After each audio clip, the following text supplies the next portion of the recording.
Está começando o programa Na Real. Toda semana, temas relevantes para ouvir. Uma produção da Rádio PUC-Rio Comunicar.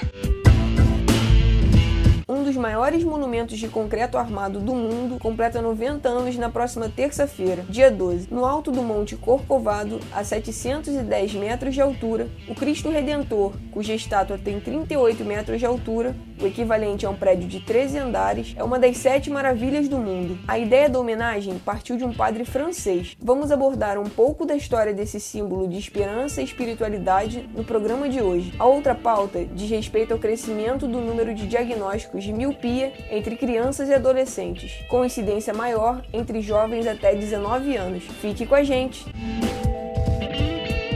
A mais conhecida atração turística do Rio, o Cristo Redentor, está prestes a completar 90 anos. O aniversário de um dos principais cartões postais do Brasil será celebrado de diferentes formas, entre os dias 9 e 17 de outubro, conforme a reportagem de Luiz Felipe Azevedo. Eleito como uma das 7 maravilhas do mundo moderno, o Cristo Redentor completa 90 anos na próxima terça-feira. O monumento, inaugurado em 12 de outubro de 1931, dia de Nossa Senhora Aparecida, encontra-se de braços abertos para a Baía de Guanabara e representa um democrático símbolo de esperança e espiritualidade. Classificado como um dos maiores monumentos de concreto armado do mundo, o Cristo Redentor é uma obra de grandes proporções. A ideia da construção de uma estátua religiosa no alto do Monte Corcovado, que tem 710 metros de altura, surgiu em 1859, enquanto o padre francês Pierre-Marie Basse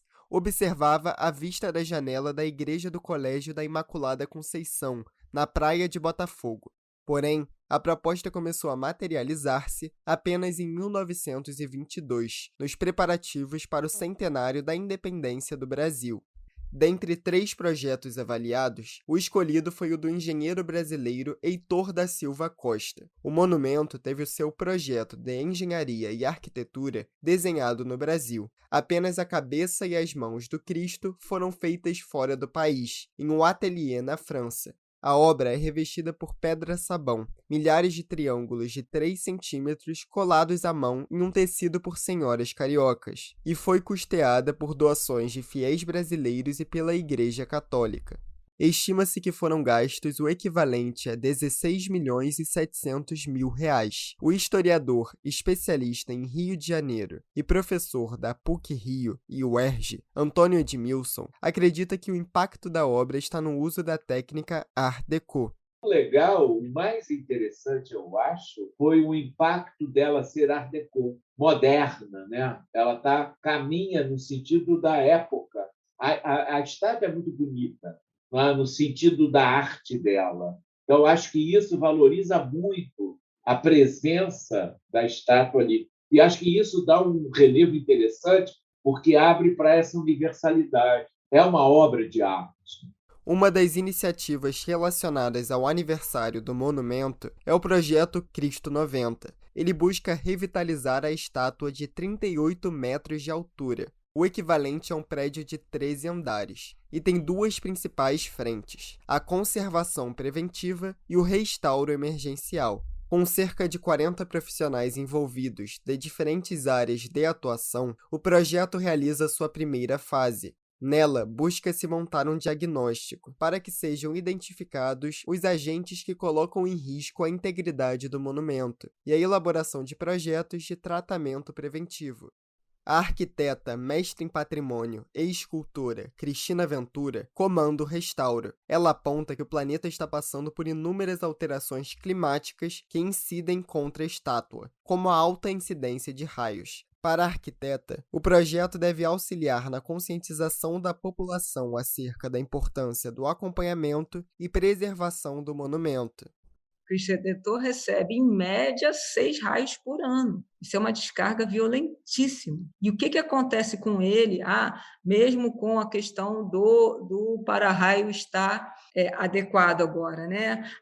Ele não estava adequado porque a gente está vivendo períodos de muito mais temporais do que se vivia. O mundo também vem vivendo alterações e esse acompanhamento ele é necessário. Então, esse olhar da população e a população entender que precisamos sim de um Cristo Redentor com monitoramento, que precisamos dele conservado, isso precisa acontecer mensalmente. Ações no Cristo Redentor em cima desses diagnósticos e de tantos outros que virão nessa segunda fase.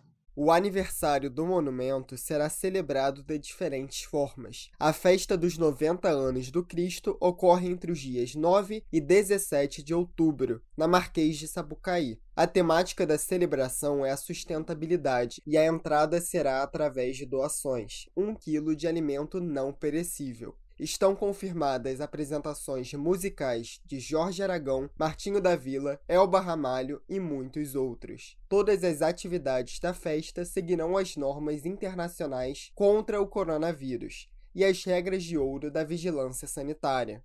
O monumento também foi homenageado pela canção Alma Carioca Cristo Redentor, do músico e compositor Moacir Luz. Lançada no último dia 27, a música é interpretada por um vasto time de artistas e personalidades, que inclui Zeca Pagodinho, Sandra de Sá e Padre Omar, o reitor do Santuário Cristo Redentor. Em seus 90 anos, o Cristo nunca ficou tanto tempo sem receber visitantes quanto em 2020. Por conta da pandemia, o monumento ficou fechado por 5 meses, entre março e agosto do ano passado. Com as portas abertas novamente, o aniversário desta importante figura deve ser abraçado pela população. De braços abertos para a Baía de Guanabara, o Cristo Redentor simboliza a esperança necessária para enfrentarmos este momento de tanta dificuldade. Luiz Felipe Azevedo para o Na Real. A superexposição à televisão, celulares, tablets e computadores é a maior responsável pelo aumento de casos de miopia entre jovens. Especialistas defendem uma redução no tempo de utilização desses aparelhos. Vamos saber mais com o repórter Júlio Castro. O número de diagnósticos de miopia entre crianças e adolescentes aumentou durante a pandemia. É o que aponta o estudo do Conselho Brasileiro de Oftalmologia, que ouviu 295 especialistas em todo o Brasil. De acordo com a pesquisa, 72% dos oftalmologistas relataram maior detecção do problema nos jovens até 19 anos. O médico oftalmologista José Benis Neto, presidente do Conselho Brasileiro de Oftalmologia, esclarece que a miopia é uma mudança de refração, em que os raios luminosos formam foco antes da retina. A miopia é aquela alteração refracional onde o ser humano tem uma dificuldade para ver de longe, quando se trata apenas deste grau refracional, que é o grau dos nossos óculos. A causa da miopia é o aumento do globo ocular. Quando o ser humano está crescendo na fase de infância e adolescência, o nosso globo ocular também cresce, minimamente, questão de milímetros, mas isso faz uma diferença. Então, a miopia nada mais é que o aumento proporcional do olho, causando uma alteração de grau de refração, que é o nosso grau no óculos, para o lado negativo de quantidade da lente. A lente tem um grau positivo e o negativo. Então, o míope usa uma lente de grau negativo. No levantamento, 76% dos especialistas ouvidos na pesquisa indicam que a principal causa para o aumento exponencial de diagnósticos de miopia é a superexposição dos jovens à televisão, celulares, tablets e computadores. O oftalmologista José Benis Neto reforça que o isolamento social impulsionou o público juvenil a ficar mais tempo nos aparelhos eletrônicos. Foi realmente dados que nos impressionaram no sentido de checar e confirmar aumento da miopia e aparecimento desse problema ocular durante essa fase de pandemia. Fatores importantes que nós já temos em pesquisas em outros países, inclusive,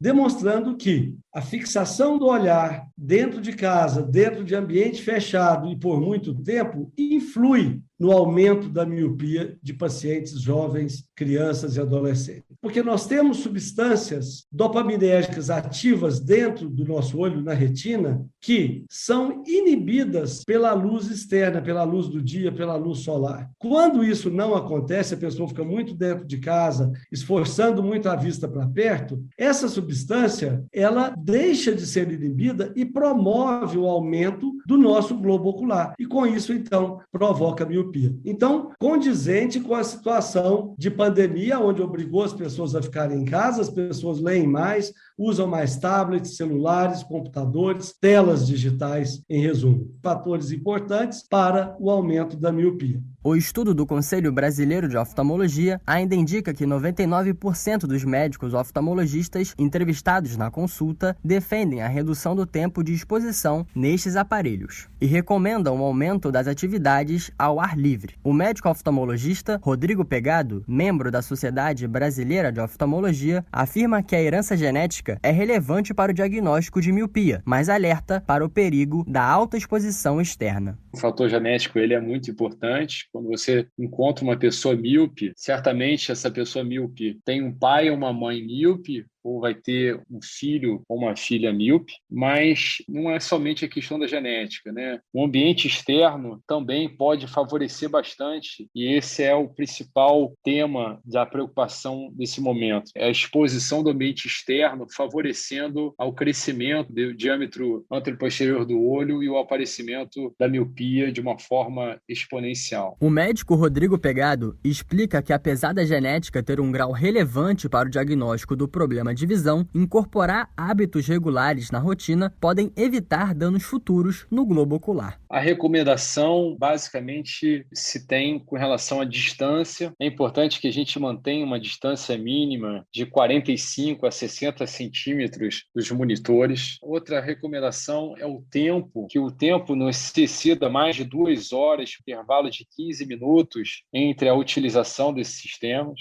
E, obviamente, a avaliação oftalmológica anual periódica para aqueles casos, pacientes que tenham queixas de visão ou que usem já óculos previamente para verificar se o grau está tendo algum tipo de tendência de aumento fora do padrão. Segundo a Organização Mundial da Saúde, existem 2,6 bilhões de pessoas míopes no mundo. 59 milhões delas vivem no Brasil. A projeção é que até 2050, metade da população mundial seja afetada pelo problema ocular, por conta do aumento da exposição às telas. Júlio Castro para o Na Real.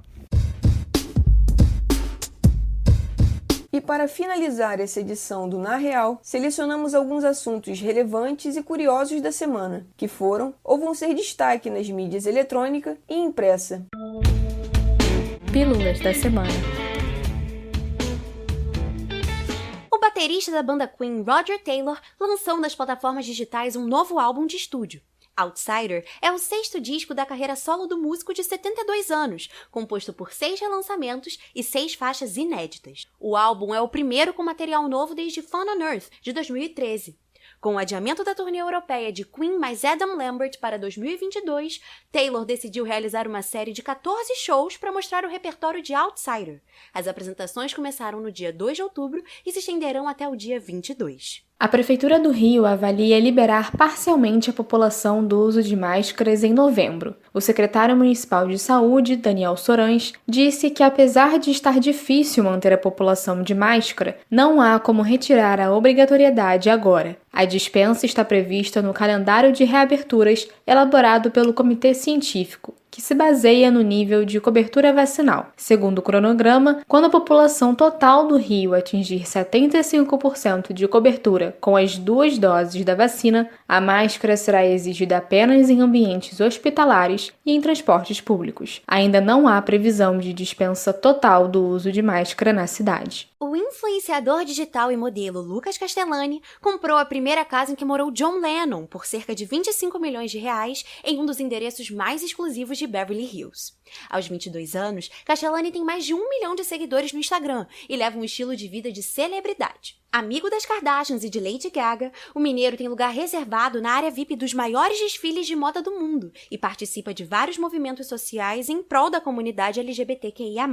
O pica-pau Bico de Marfim, que inspirou o personagem de desenho animado Pica-Pau, deve ser declarado extinto e removido da lista de espécies ameaçadas de extinção pelo Serviço de Peixes e Vida Selvagem dos Estados Unidos. Além dele, outros 10 pássaros, 8 mexilhões de água-doce, 2 peixes, um morcego e uma planta também foram retirados da lista. Segundo a agência de notícias Associated Press, cientistas do governo alertaram que a mudança climática causada pelos humanos pode tornar desaparecimentos e extinções mais comuns.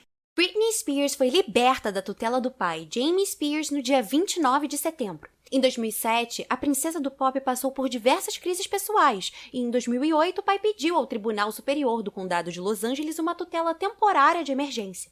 O acordo se tornou permanente e Jamie passou a ter o controle da vida financeira e pessoal de Britney. Apoiada pelos fãs com a campanha Free Britney, a cantora deu um depoimento ao tribunal em junho e contou que foi forçada a atuar contra sua vontade e impedida de ter filhos. Depois de 13 anos de luta judicial, Jamie Spears foi suspenso do papel de tutor da filha.